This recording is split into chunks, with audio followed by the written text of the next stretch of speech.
2025 లేదా 26లో డిగ్రీ లేదా బీటెక్ చదివారా? సాఫ్ట్‌వేర్ జాబ్ కోసం ఎదురు చూస్తున్నారా? అయితే కోడ్ జ్ఞాన్ 100 డేస్ కోర్సులో చేరండి, జాబ్ సాధించండి. జావా, పైథాన్ ఈ 2 అంటే హైదరాబాద్‌లో ఉండేటువంటి కంపెనీస్ కనుక మనం స్టార్టప్ దగ్గర నుంచి service based, product based MNCs ఏదున్నా సరే, ఈ 2 నేర్చుకున్నటువంటి వాళ్ళకి ఏది ఎక్కువ డిమాండ్ ఉందని అనుకోవచ్చు? ఓన్లీ ఫర్ హైదరాబాద్ మార్కెట్ కనుక మనం చూసుకుంటే. యాహ్! హైదరాబాద్ అని మీరు అడుగుతున్నారు. హైదరాబాద్ గాకుండా ప్రపంచం అంతా చూసుకున్నా సరే, ఈ 2 ఎవర్ గ్రీన్ అండి. 2 2 డిఫరెంట్ థింగ్స్. 2 మీకు కనిపించటానికి కోడింగ్ రాసేవి. నార్మల్ చూసుకుంటే కోడింగ్ రాసేవి. బేసిక్‌గా జావాని ప్రోగ్రామింగ్ లాంగ్వేజ్ అంటాం. పైథాన్‌ని స్క్రిప్టింగ్ లాంగ్వేజ్ అంటాం. ఓకే. ఈ 2 కోడింగ్ రాసేట్లే కనిపిస్తాయి. కానీ వీటి యూసేజ్ డిఫరెంట్ అండి. ఎలా డిఫరెంట్ అంటే గనక జావా అంతా కూడా e-commerce applications, banking sector, finance sector, telecom, MNCs వీటి రిలేటెడ్ ఎక్కువ వాడతారండి. ఓకే. అదే పైథాన్ వచ్చిందనుకోండి, అంతా data related, data engineering related, data science related, AI related, web applications related వాడతారు. ఓకే. సో మీరు ఈ రెండింటిని కంపేర్ చేసి ఏది మార్కెట్ ఉంది అని అడుగుతున్నారు. యాక్చువల్గా పైథాన్ 91లో వచ్చింది, జావా 95లో వచ్చింది. ఓకే. కానీ మీరు చూస్తే జావాకి ఎక్కువ ప్రియారిటీ ఉంటుంది. ఎందుకు అంటే ఇది చాలా సెక్యూర్డ్ ప్రోగ్రామింగ్ లాంగ్వేజ్. ఎంత సెక్యూర్డ్ అంటే మీరు హ్యాకర్స్ హ్యాక్ చేయడానికి పాసిబిలిటీ లేకుండా మన నెట్ బ్యాంకింగ్ అప్లికేషన్స్ అన్నీ కూడా జావా యూజ్ చేసే బిల్డ్ చేశారు. ఓకే.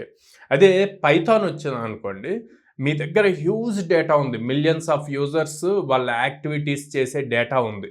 ఓకే. ఈ డేటాని అనాలిసిస్ చేయాలి.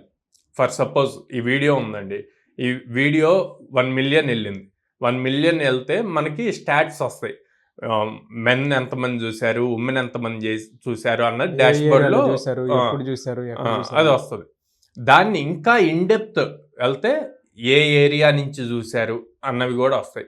అట్లా ఇన్డెప్త్ అనాలిసిస్ చేయడానికి పైథాన్ని యూజ్ చేస్తాం అనమాట.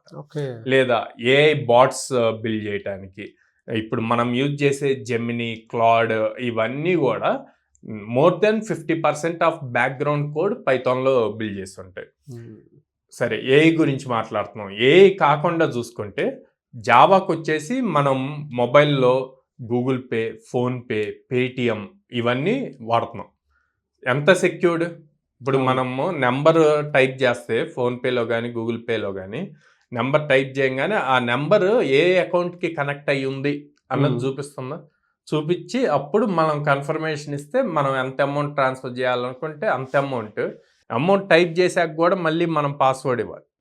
ఇచ్చాకే అది క్రెడిట్ అవుతుంది. అట్లాగే పైథాన్ మనం రియల్ టైంలో మనకు తెలియకుండా రోజు వాడుతున్నాం. అందరూ అడిక్ట్ అయిపోయారు యూట్యూబ్కి, ఇన్స్టాగ్రామ్కి, స్నాప్చాట్కి.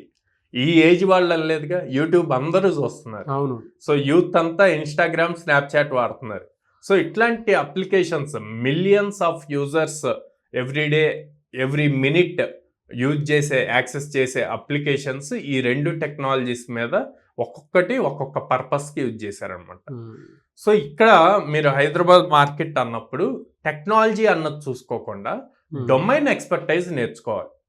అంటే ఇందాక నేను చెప్పినట్టు బ్యాంకింగ్ సెక్టార్లో జావాని పర్టికులర్గా దేనికి వాడతారు, అసలు బ్యాంకింగ్ సెక్టార్లో కోడింగ్ ఎందుకు చేస్తారు, ఆ కోడ్ ఎన్ని రకాలుగా ఉంటుంది అన్న పాయింట్స్, డొమైన్ ఎక్స్పర్టైజ్ చాలా ఇంపార్టెంట్. ఏటీఎం సెంటర్కి వెళ్ళాం, కార్డ్ ఇన్సర్ట్ చేసాం. కార్డ్ ఇన్సర్ట్ చేసిన తర్వాత మనం ఒక 5-6 స్టెప్స్ ఫాలో అవుతాం మనీ డ్రా చేయడానికి. ఆ స్టెప్స్ ఒకదాని తర్వాత ఒకటి ఎందుకు అవుతుంది అన్నది తెలియాలన్నమాట. అలా ఎప్పుడైతే డొమైన్ ఎక్స్పర్టైజ్ నేర్చుకుంటారో, డొమైన్ నాలెడ్జ్ ఉంటుందో, అప్పుడు మీకు టెక్నాలజీతో సంబంధం లేకుండా అసలు ఇంకా ఎక్సలెంట్ ఆఫర్స్ వస్తాయండి. అంటే జస్ట్ టెక్నాలజీ నేర్చుకున్న వాళ్ళకి 4 LPA 5 LPA వస్తుంది.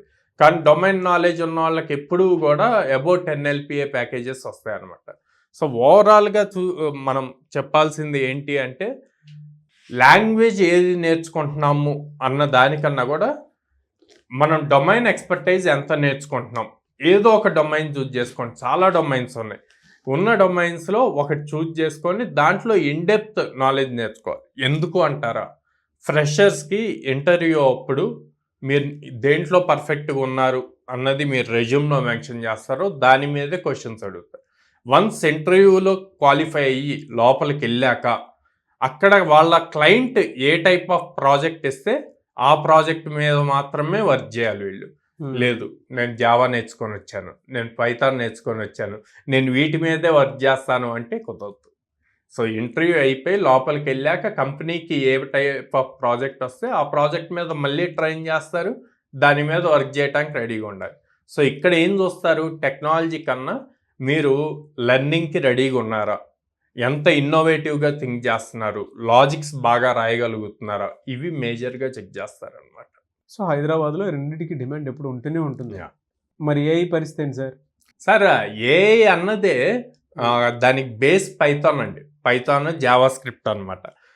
ఏఐ లేకుండా మనకి ఏది జరగదు. కాకపోతే ఇప్పుడున్న సిచ్యువేషన్ ఏంటి అంటే ఫ్రెషర్స్కి ఎవరైతే ఇప్పుడు 26లో పాస్ అవుట్ అవుతున్నారు, 25లో ఆల్రెడీ పాస్ అవుట్ అయ్యి నేను ఏఐలో జాబ్ తెచ్చుకోవాలని చూస్తున్నారు, వీళ్ళకి నేను చెప్పేది ఏంటంటే జాబ్స్ ఉన్నాయి ఏఐలో, లేవు అని కాదు. కానీ ఏ రేషియోలో ఉన్నాయి అంటే ఏఐలో ఒక జాబ్ ఉంటే జావా ఆర్ పైథాన్లో 100 జాబ్స్ ఉన్నాయి, 1:100. అప్పుడు ఏది ఈజీగా తెచ్చుకోగలరు? ఈ 1 జాబ్ కోసం అందరూ ఏఐ గురించి మాట్లాడుతున్నారని 1 lakh మెంబర్స్ పోటీ పడుతుంటే ఇక్కడ ఈజీగా తెచ్చుకోవచ్చు కదా. అవును. సో అందుకని పర్టికులర్గా నేను ఫస్ట్ అదే మీరు సార్ ఇప్పుడు మనం 26లో ఉన్నాము, 2029, 2030 అంటే ఇప్పుడు బీటెక్ ఫస్ట్ ఇయర్, సెకండ్ ఇయర్లో ఉన్న వాళ్ళు ఆ కెరియర్ ఎలా బిల్డ్ చేసుకోవాలి అంటే నేను ఈ జావా పైథాన్ చెప్పనండి. కంప్లీట్ ఏఐ, క్లౌడ్ స్కిల్స్ ఎలా బిల్డ్ చేయాలి, వీటి మీదే ఫోకస్ చేయమంటాను. అప్పుడు మొత్తం మారిపోతుంది. సో ఎప్పుడున్న మార్కెట్ సిచ్యువేషన్ బట్టి అప్పుడు మనం దాన్ని అనాలిసిస్ చేసుకొని నేర్చుకోవాలి. వెరీ గుడ్ ఇన్ఫర్మేషన్ అండి. అంటే కొంత కన్ఫ్యూషన్ ఉంది, హైదరాబాద్లో నేర్చుకునేటువంటి ప్రతి స్టూడెంట్కి మార్కెట్ దేనికి ఎక్కువ డిమాండ్ ఉంది అనేది క్లారిటీ వచ్చింది అనుకోవచ్చు. Thank you so much Sairam. Thank you అండి.